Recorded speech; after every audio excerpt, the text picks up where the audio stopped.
Let's talk about the difference between a conscious creator and somebody with subconscious programming.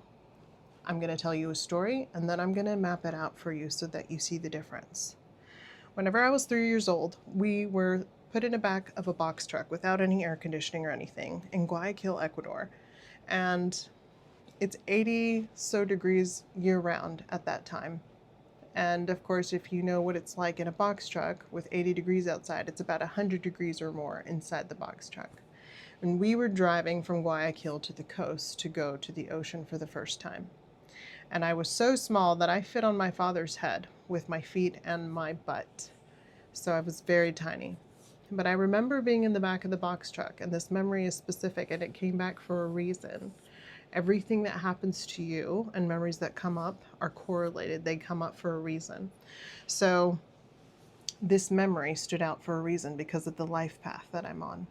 But I died. I went into the darkness. I went into the void. I couldn't breathe anymore. And I remember it. Until they resuscitated me, I was sitting in darkness in the void until I felt them resuscitate me.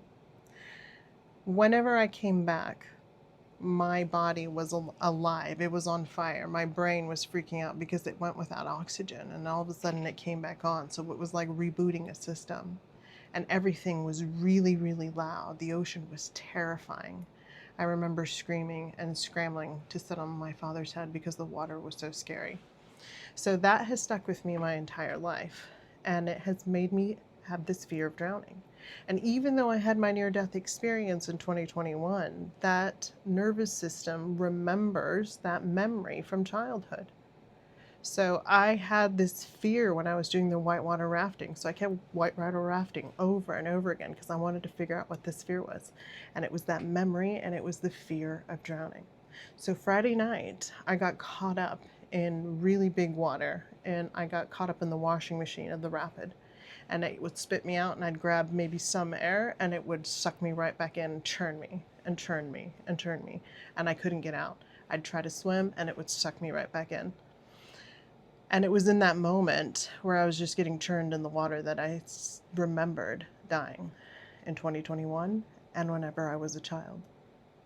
And I surrendered. I remembered the peace that I had right beforehand, and I surrendered. I let go of my paddle. I let my body go limp, and I prepared myself to go into the void. The peace that came over me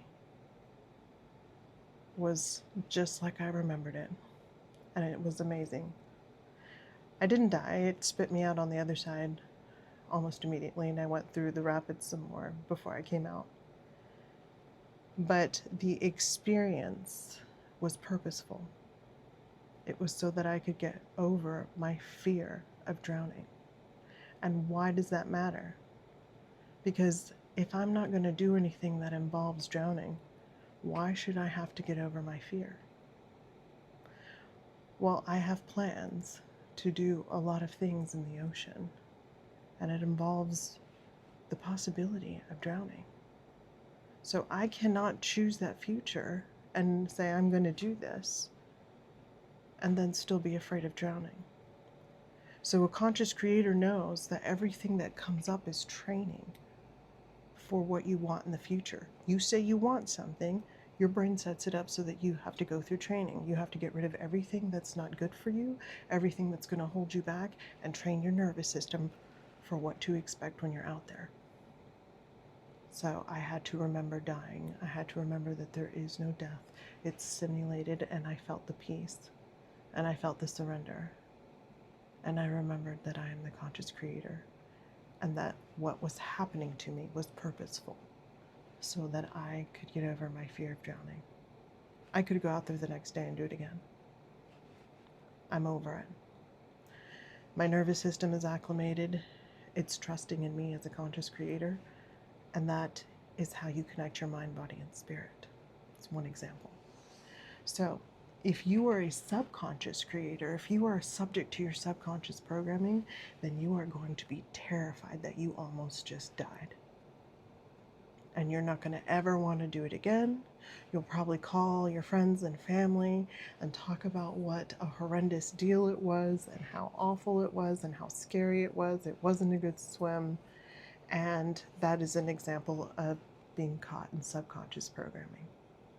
So when you are conscious, the difference is you are aware of what is happening to you and why, and you can make choices on how you want to feel. And it reflects in your reality because your mindset is what makes you feel the emotion in your body. And the emotion that you feel in your body is what broadcasts into your electromagnetic field, and that is the reality that you experience. So if you don't want to be caught up in your subconscious programming, start telling yourself, show me what I'm creating and why. And really step into the observer of your experience. Become the main character of your life and your reality and act like it, and everything will change for you.